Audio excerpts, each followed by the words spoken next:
सबसे पहले आप सबको मेरा नमस्कार और लाल सलाम। आज त्रिपुरा के हमारे कॉमरेडों के बीच में हमें अपना अनुमति नहीं चाहिए कि हिंदी ते बोली कि अंग्रेजी थे ना, हमारी मातृभाषा तेलुगु, हमें बांग्ला थे तो एरकम बोलते अनेक देरी करे बोलते पारबो ना, तो हिंदी ठीक है, तो हिंदी ठीक है। तो आज हर वक्त त्रिपुरा में आने में बड़ा अच्छा लगता है, क्योंकि हमारे संघर्षशील कॉमरेडों के बीच में और आज के दिन जो इतनी बड़ी हिम्मत के साथ आज जो हो रहा है, जिस तरीके से ध्वंस किया जा रहा है जनतंत्र को त्रिपुरा के अंदर, उससे हिम्मत से लड़ना ही नहीं, लेकिन आने वाले दिनों में और ताकत के साथ लड़ने की ज़रूरत है, ना त्रिपुरा के लिए, सिर्फ हमारी मार्क्सवादी पार्टी के लिए, लेकिन अपने देश के लिए, भारत के लिए, जिसके सामने आज बहुत सारे खतरे, आज चुनौतियां उपस्थित होकर उभर कर आए। अभी आपने सुना कांग्रेस जितेन को कि आज़ादी का अमृत महोत्सव के बहाने से जो नारा जो दिया गया था, आज केंद्र सरकार की तरफ से हर घर तिरंगा, बड़ी अच्छी बात है। जब से मेरे बचपन से हम जब स्कूल जाते थे 15 अगस्त को और 26 जनवरी को तिरंगा बांटना, तिरंगा ले जाना स्कूल के अंदर, घर के अंदर, ये तो मामूली सी बात थी, हर समय होता था। लेकिन इसको एक अभियान बनाया, एक बड़ा कैंपेन के रूप में, ये भी अच्छी बात है। अगर हमारे स्वतंत्रता की तरफ लोगों की भावनाओं को हम जगा सकते हैं, नई पीढ़ी जो आई है। लेकिन जो लोग इस तिरंगे को 52 साल तक आज़ादी के बाद कभी नहीं फहराया, वो जब इसका नेतृत्व लेते हैं इस तरीके की प्रचार का, तब आता है सवाल दिमाग में कि इसके पीछे किस तरीके की भावना को उत्साह है।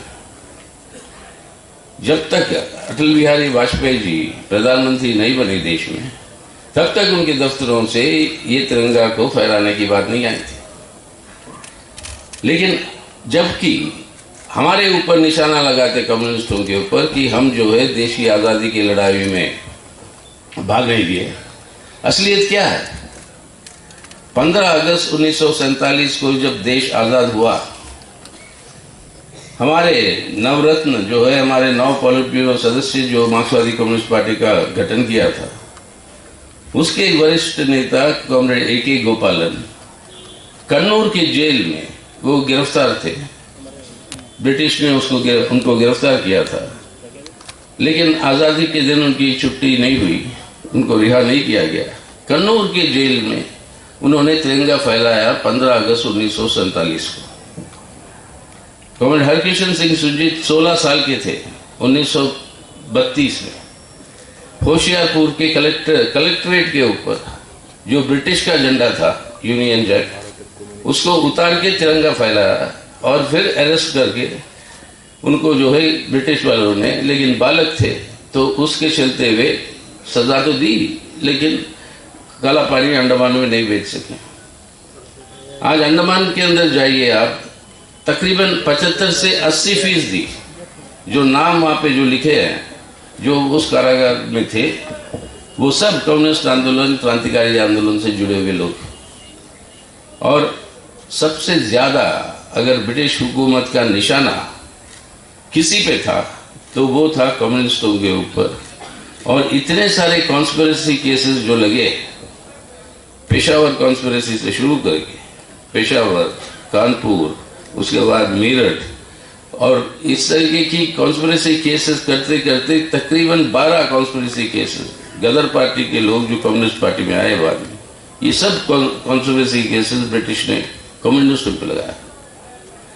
उनके तरफ से ना आरएसएस पे कोई कॉन्स्पिरेसी केस थी ब्रिटिश की तरफ से, ना उनके कोई संगठनों के ऊपर। लेकिन ये पूरा का पूरा जो अपनी सिलसिला हम जब देखते हैं, हमारे देश की आज़ादी के आंदोलन को किस तरीके से मोड़ना है, किस तरीके से हमें आगे चलना है, उसके अंदर कम्युनिस्टों का बहुत, कम्युनिस्ट पार्टी का बहुत अहम भूमिका रहा। 20 में हमारी स्थापना हुई कम्युनिस्ट पार्टी की, 1920 में। 1921 के अहमदाबाद सेशन में एआईसीसी का कम्युनिस्ट पार्टी की तरफ से मौलाना हसरत मोहानी एक मौलाना और स्वामी कुमारानंद एक स्वामी कम्युनिस्ट पार्टी के इंडिया के नाम से एक प्रस्ताव रखते हैं संपूर्ण आजादी का। गांधी जी स्वीकार नहीं करते, आखिर में वो स्वीकार होता है पहली आपके लाहौर में 1929 में 8 साल बाद। लेकिन पहल कदम कम्युनिस्ट कर रहे थे कि आजादी की संघर्ष का मकसद क्या है। मकसद है पूर्ण स्वराज, और इस पूर्ण स्वराज में किस तरीके की भारत की निर्माण हुई, और ये समझना जरूरी है क्योंकि आजकल ये गलतफहमी है कि 2014 से ही ये खतरा पैदा हुए देश में, जब से ये मोदी सरकार आई।